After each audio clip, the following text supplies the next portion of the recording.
یہ قصہ کل رات ہی سنا ہے، جس نے سنایا اسی کی زبانی بیان کر رہا ہوں۔ نیو کراچی شفیق موڑ کے پاس 2001 میں ہم نے ایک کرائے کی جگہ پر نیو فیکٹری کا سٹارٹ لیا تھا۔ ایک بڑا پلاٹ تھا جس میں 3 پورشنز پہ مختلف فیکٹریز تھی۔ پلاٹ کے اندر داخل ہوتے ہی چوکیدار کا روم، پھر 2 طرف فیکٹریز اور سامنے ہماری فیکٹری تھی۔ ہمارے پورشن میں داخل ہوتے ہی سامنے آفس، ایک طرف گودام اور کچا مال اور دوسری طرف مشینز لگی ہوئی تھی۔ ارد گرد میں 3 طرف خالی پلاٹ تھے اور گیٹ کے سامنے چائے کا ہوٹل اور پان کی دکان تھی۔ آس پاس کا علاقہ کافی سنسان تھا اور ویران تھا۔ ہمارا نیا کام تھا تو اکثر وہیں سیمپلنگ وغیرہ بنواتے تھے اور اکثر رات دیر تک وہیں بیٹھے رہتے۔ کھانا، چائے، سگریٹ کے دور چلتے تھے۔ ایک رات قریب 10 سوا 10 پر لڑکے کو کھانا اور چائے سگریٹ لینے بھیجا ہوا تھا کہ اچانک تیز بارش شروع ہو گئی۔ تھوڑی دیر بعد کھانا آ گیا تو سب مل کر کھانے لگے۔ اسی دوران باتوں میں لڑکے نے کہا کہ ہماری فیکٹری پر چھت پر شاید چوکیدار کی بیوی یا بیٹی بارش میں لال جوڑا پہنے اکیلی نہا رہی ہے۔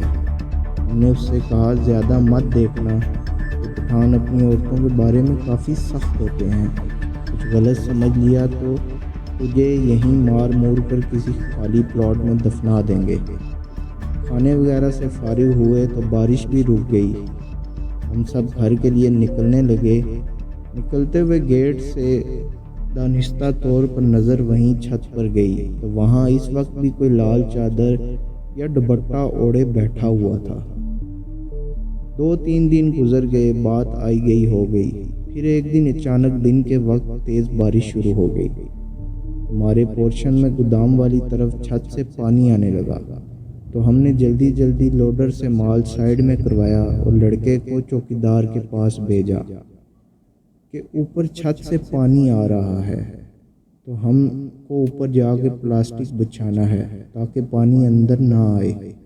مگر وہ لڑکا واپس آ کر کہنے لگا کہ چوکیدار تو کہہ رہا ہے کہ اوپر جانے کا کوئی راستہ نہیں ہے، آپ خود کسی سیڑھی کا بندوبست کر لیں۔ ہم کو فوراً وہ چھت پر بیٹھی عورت یاد آ گئی تو میں خود چوکیدار کے پاس گیا اور اس سے کہا کہ جہاں آپ کی فیملی رہتی ہے ہم اس طرف سے چلے جاتے ہیں۔ چوکیدار حیران پریشان کہنے لگا ہماری تو فیملی گاؤں میں ہے، چھت پر تو کوئی نہیں رہتا، نہ ہی کوئی راستہ ہے تو عورت کہاں سے آ گئی؟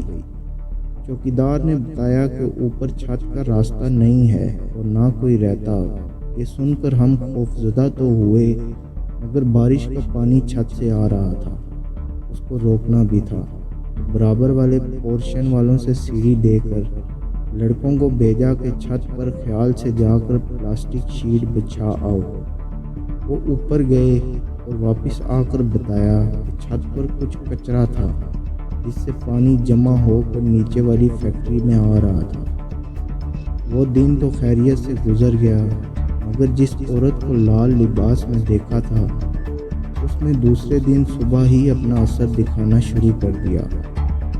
ہوا کچھ یوں کہ لوڈر صبح باتھ روم گیا تو اس نے باتھ روم میں چیخنا چلانا شروع کر دیا۔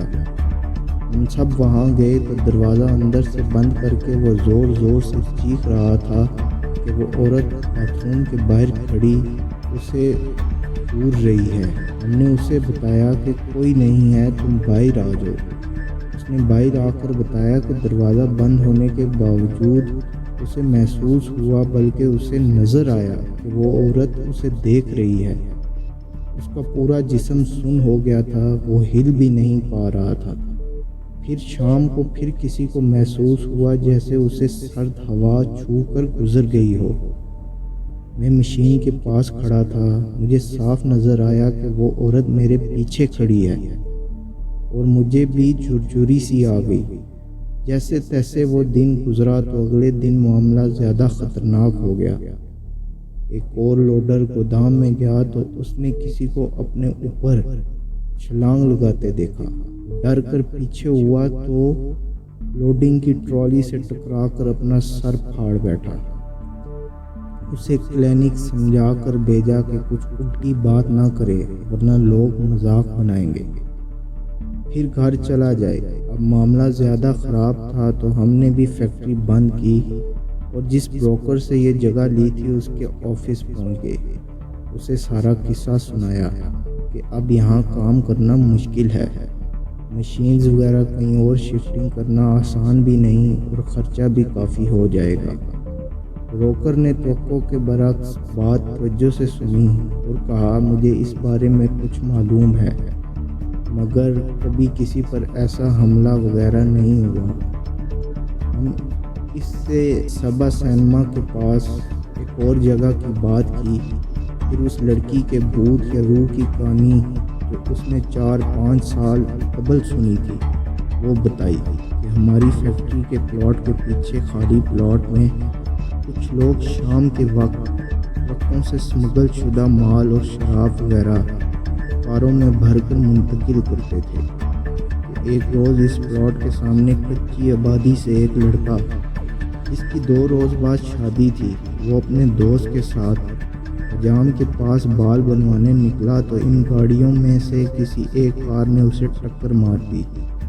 لڑکا اور اس کا دوست ان سے الجھ پڑے تو خالی پلاٹ میں جہاں ٹرک کھڑے تھے ان لوگوں نے ان کو پکڑ کر خالی پلاٹ میں لے جا کر تشدد کیا جس سے دونوں ہلاک ہو گئے۔ وہ ان کو وہیں چھوڑ کر بھاگ گئے۔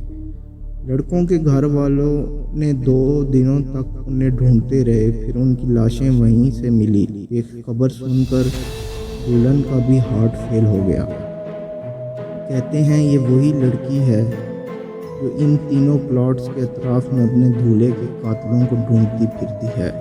ہم نے وہ جگہ چھوڑ دی، کبھی مڑ کر اس روڈ کی طرف بھی نہیں گئے۔